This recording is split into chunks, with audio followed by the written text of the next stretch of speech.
You ever decide to learn something and then just like instantly regret it? Hi, me crochet. We're gonna crochet today during our stitches and stories, and I've done a little work. I don't know if it's looking like it's supposed to. I'm gonna be honest. Um, we recorded this video once already today, and I kind of just got mad at the yarn. So I decided, take a breath, watch a Call Me Chris video, and look up how to go and do the next step after you do a chain stitch, because I don't know what I'm doing. Now I can't get back through this stitch. By the force, work. Please. It's like learning a new language, I swear to God. Like, I know how to do one thing with needles, but now I'm learning a new one. This has to be the next stitch. Why is it not going in? It went in that one. Did I make this one too tight? Did I go inside the stitch? I got to chain you. Haha! I got it. Okay. We are going to discuss, now this is set up and hopefully I can't lose my spot. I'm going to grab my little book full of our little reviews and I'm going to sit it here and use this to hold it open. I'm going to use this to hold it open. Alright, so we are going to review I Survived the California Wildfires of 2018.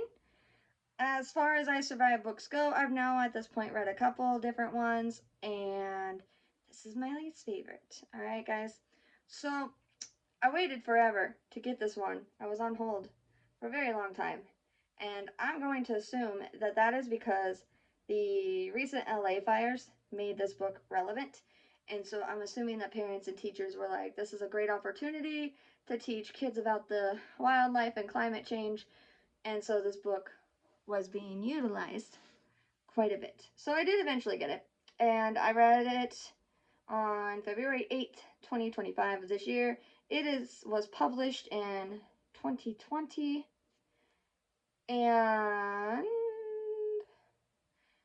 so this one started off different than the Blizzard one. I Survived the Children's Blizzard. It has similar themes in the fact that it's like man versus nature, but like a good chunk of this book was actually just leading up to the fire. It wasn't even the survival story itself.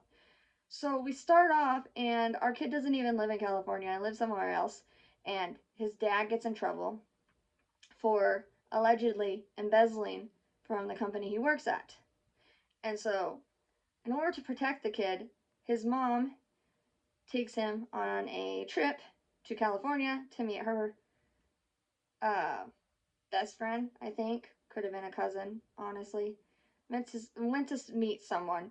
And so they go to California, and while they're there, he gets introduced to the fact that there's been a lot of wildfires recently. And he meets a couple that are fire jumpers. Fire jumpers is a type of firefighter. They use airplanes and they carry buckets of water to the fire to dump them. And they jump out of the planes to fight the fires. If you've ever seen the movie Playing with Fire, that's the type of firefighters that are in that one. And so he goes back home after this, and then things escalate with his dad and the court case. So then his mom's like, oh, we're gonna go back and hang out again, all right? And he's like, what the heck? And so they go back, and he's banned from being on the computer. She doesn't want him to know anything about the case that's going on. Did I already do this once? No. And so he's banned from the computer, and so while he's there, he starts learning about animals and fires, because the place that he's staying at is home. Dang it. Is like a refuge hospital, an animal hospital for exotic pets that people don't want anymore. Like there's a boa constrictor and all sorts of stuff there. And so he starts learning how to care for them, and he hears about a fire, and he's told that the reason that there are fires so often popping up is because the forest is supposed to set itself on fire every so many years in order to clear away the dead brush and stuff and keep itself healthy. But because of climate change and the extinction of certain animals, this doesn't always happen. And so then when a human starts a fire, it tends to escalate really fast. And he's warned that the best way to survive a fire is to get to a water source or to uh, listen to the wildlife, because the wildlife know what's going on. And so he and the girl, he finds out that his dad actually is in huge trouble, and so he runs away. And the girl comes after him, and during this, a fire starts. And they find a wild cat, and at first they think the cat is after them, but then they realize that the cat is not after them. The cat is running from this fire.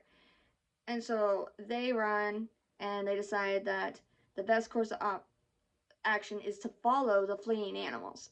And so they follow the fleeing animals to the riverbed, and she gets injured, and then they are rescued. Okay, it's a survival story. We know that they're going to survive.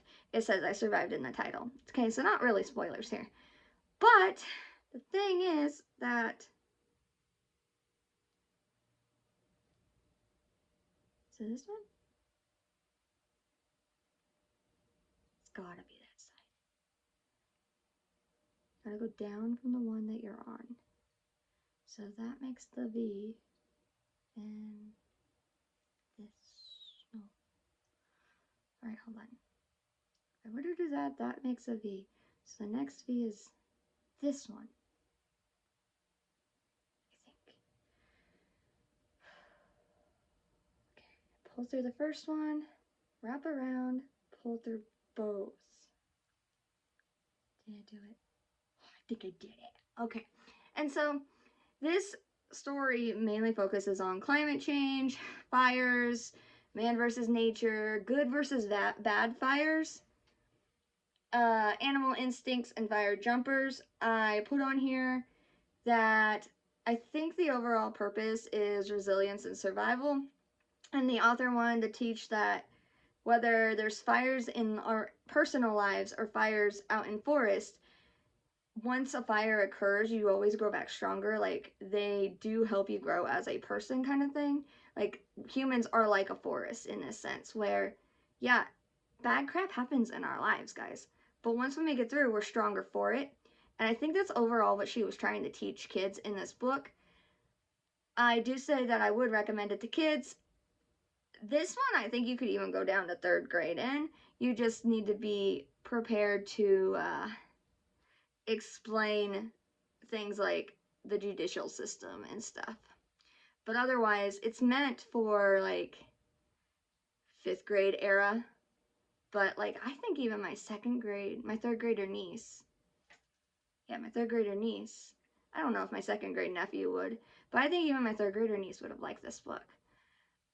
For a one-sentence review, I put that it's a wonderfully fast-paced survival story about resilience. My only critique is that the survival part was so short. It was literally only a couple pages, guys. This took me maybe an hour to read, and like 45 minutes of that was just lead up. It wasn't the actual story. I would have liked to see the kids struggle a little bit more in this fire. And yes, I know it's probably because it was a precarious situation and the author was like, oh my god, I need to act fast because how else are these kids going to survive? But I would have liked a little bit more in there. That being said, that didn't really affect my overall review that much. So my overall review, I put the writing, I gave it 5 stars. It was really well written. I gave characters 5 stars. You could tell them apart when they were talking. Plot was 5 stars. Readability was 5 stars.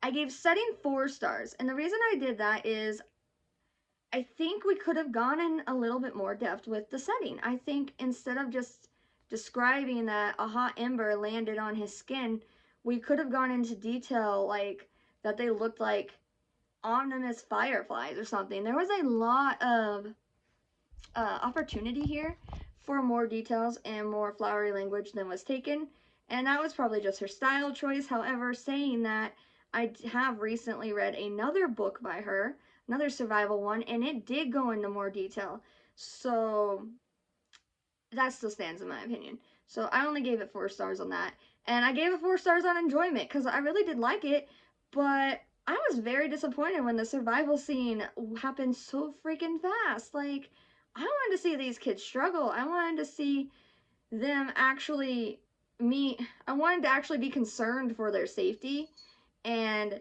be like, oh my gosh, are they going to make it out or not? Because despite the title, if a story is done well, then you feel like it could happen. Like the Meg. I'm gonna use the Meg, alright? The Meg, the movie. You know that the hero is going to win, right? Because it's an adventure movie. The shark isn't gonna win. You know this going in. But through the entire movie and book, I read both, you are concerned about who's gonna live and who's gonna die. And I would have liked to have that in there. Guys, I'm so excited. We got this far on this. This, by the way, is going to be a headband because I didn't know what else to start with. And I just needed to start with something small. So, despite the fact that we made so many headbands, we're going to do it. And so, when I added all this together and divided it to get our average, it was 4.6. And since it is a point above 0.5, it does automatically get rounded up to 5 stars. So this is a 5-star review from me. And honestly, I didn't think it was gonna be, but the 4 instead of I debated on giving the setting and enjoyment 4 or 3, but I decided that the setting could have been just the author's design choice, and I have no right to critique the artist style. Like, I want to go up to Jason Pollock and be like, I don't like your painting because your style is splatter paints. Okay, because that's just his style. I just would find a different thing I like. And so I decided just to do 4 on that one.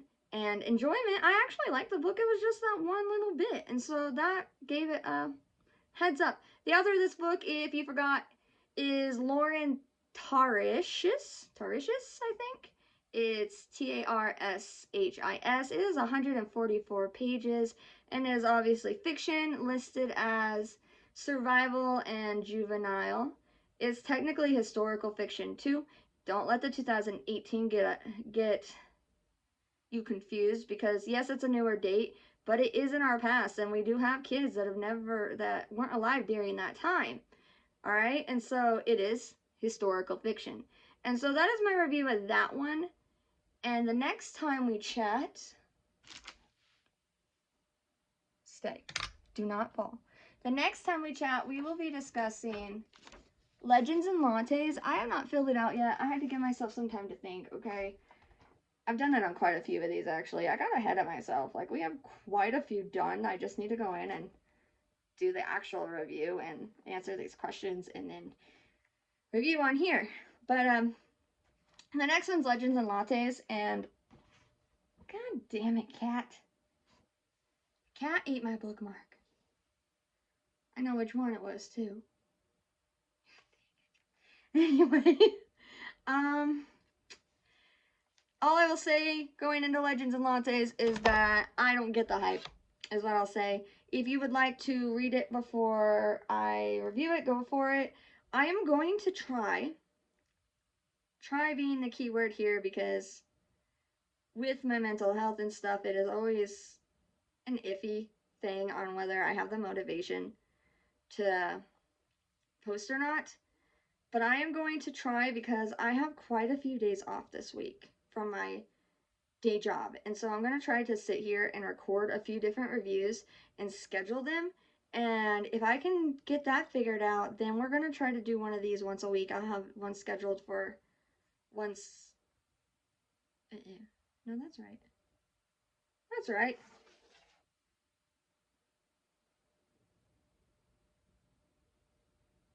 Yeah, that's right. Once every week. And so that is my goal, all right? As far as our intro goes, that you've noticed we had for a little while and then disappeared, I don't know what was happening, but for the first couple times it worked, and then for the second, and like for the next couple times, it's just somehow every time I touched a video with it, it like said that the video file was corrupted, and then I couldn't use the video file, and not even the intro video file, the video file, like the actual review. And so I gotta figure that out. So at the moment, there is no intro. So, but we are working that out, and we are living life. So I hope you guys have a great day, and thank you guys for joining me. Remember to go ahead and share this with your friends. I know I haven't officially announced the winner of our January giveaway, but our winner was um I had it written down. I think it was LD Wozer, but that was not her name on here. But I will get that figured out and announce it actually officially who she is on the next one, because I gotta remember what her name was on YouTube, guys. But LD, if you're watching this, it was you. So anyway, I hope you guys have a great day, and I will be back to you, and pray for me, because they told me that crochet was gonna be quicker. They're like, oh, crochet, you can do so much with, and it's gonna be so fast. You're gonna love it. And here I am over here just trying and hoping that I am doing it right, because I don't quite understand how in crochet I'm supposed to be able to make a circle with one needle when in knitting it takes 4, or a loom. So we're starting with this, and then we're going to learn how to do a circle. I think after this we're going to try a beanie, and then after that, once we feel a little bit more prepared, we'll try to take on one of those stuffed animals. I also have to figure out what a magic circle is, guys, because the only freaking thing I thought of when I read magic circle in the book is a fairy circle. Am I going to go visit Oberon? If you know anything, crocheters, give me tips and tricks, because I feel like I'm learning like Mandarin. Mandarin. It's like a mixture of several different languages. Yeah, that's what this is. Mandarin. Okay, guys, have a great night, and thanks for being here. Bye, souls.